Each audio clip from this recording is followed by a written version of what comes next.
Looking for some vintage adventure with a dash of romance? High Road to China, 1983 might be just the ticket.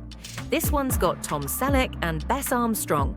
Lots of old-school swashbuckling, flirty banter, and good old aerial thrills. Set way back in the roaring 1920s, if you loved Raiders of the Lost Ark, you'll probably get the vibe. Dusty airstrips, lost cities, and trouble around every corner. So, who's in this thing? Tom Selleck plays Patrick O'Malley, a whiskey-loving World War I flying ace who now rents out his biplane for a living. Bess Armstrong is Eve Tozer, a gutsy and loaded heiress trying to find her missing dad before her family's enemies declare him dead and steal everything.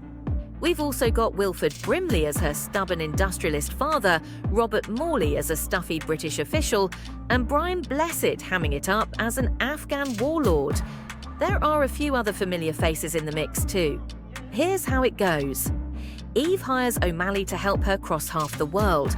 Think Istanbul to Afghanistan and on to China to track down her dad. Time's ticking. Bad guys are sabotaging their every move. And let's just say the chemistry between these two is part screwball comedy and part will they or won't they. All the while they're dodging dogfights and baddies, soaking up wild scenery, and flying some truly awesome vintage planes. Tom Selleck took this role after missing out on playing Indiana Jones. He was stuck shooting Magnum, PI, and you'll totally see those action hero vibes. Brian G. Hutton, he's the guy behind some classic DD2C flicks, directed, and the gorgeous period-perfect visuals came from John Alcott, who shot movies for Stanley Kubrick. They filmed in places like Yugoslavia, Hong Kong, and South Africa, letting them stand in for all sorts of wild, exotic locations.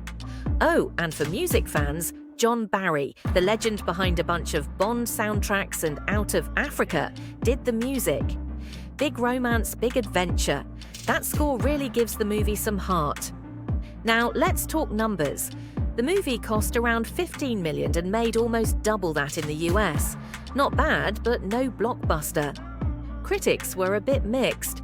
Lots of love for the lead's chemistry, gorgeous plane scenes, and old-fashioned fun. But some said it felt a little bit too much like an Indiana Jones clone. Still, over the years, it's picked up a cult following, especially if you're a Selleck fan. There's more going on than just action, too. The film plays like a love letter to classic 30s and 40s adventures. Think The African Queen.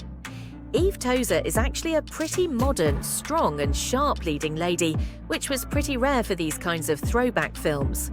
So it might not have spawned a big franchise, but High Road to China definitely has its place in 80s adventure movie history. A few fun tidbits. It's the last movie shot by John Alcott. Selleck did a bunch of his own flying stunts, and the book it's based on was more serious about post-WWI politics. The film almost got an Oscar nod for its score, but just missed out, and it's still a bit tricky to find on Blu-ray in the US.